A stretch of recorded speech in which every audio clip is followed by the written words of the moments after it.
अनेक वर्ष पूर्वे रामायण कालरे प्रभु श्रीराम माता सीता एवं लक्ष्मण निजर पितृपुरुषों को श्रद्धांजलि देवाई गया क्षेत्र में पहुंचिले। श्रीराम और लक्ष्मण पिंडदान पाई आवश्यक सामग्री संग्रह करने को वन मध्य को गले।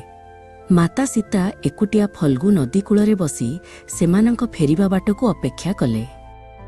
सेही समय रे हठात श्रीरामंक पिता महाराजा दशरथंक आत्मा सेठारे प्रकट हेले।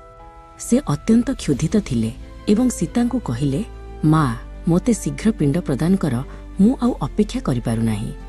सीता द्वंद्वरे पड़गले कारण श्रीराम पूजा सामग्री धरी एपर्यंत फेरी नथिले। पितांक व्याकुलता देखि सीता आउ अपेक्षा कले नाही। सेई नदी कूलर बाली रे छोट छोट पिंड प्रस्तुत कले एवं अत्यंत भक्तिर सह ताहाकू दशरथंकु अर्पण कले। दशरथंक आत्मा अत्यंत संतुष्ट होई सेही बाली पिंड को ग्रहण कले एवं सीतांकु आशीर्वाद देई अदृश्य होई गले। सीता जानिथिले जे श्रीराम हुए तो बाली पिंड कथा विश्वास करिन पारंती। तेणु से सेठारे उपस्थित थिबा फल्गु नदी, एक गाई, एक ब्राह्मण एवं एक बटवृक्ष को साक्षी रहिबाकु अनुरोध कले।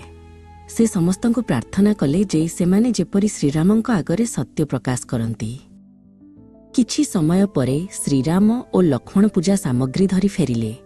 सीता सबु कथा कहिले, किंतु श्रीराम आश्चर्य होई कहिले, बिना अन्न और सामग्री रे बाली रे पिंडदान किपरि संभव। से सीतांक कथा को प्रमाणित करिबा पई सेठारे थिबा साक्षी मानंकु पचारिले।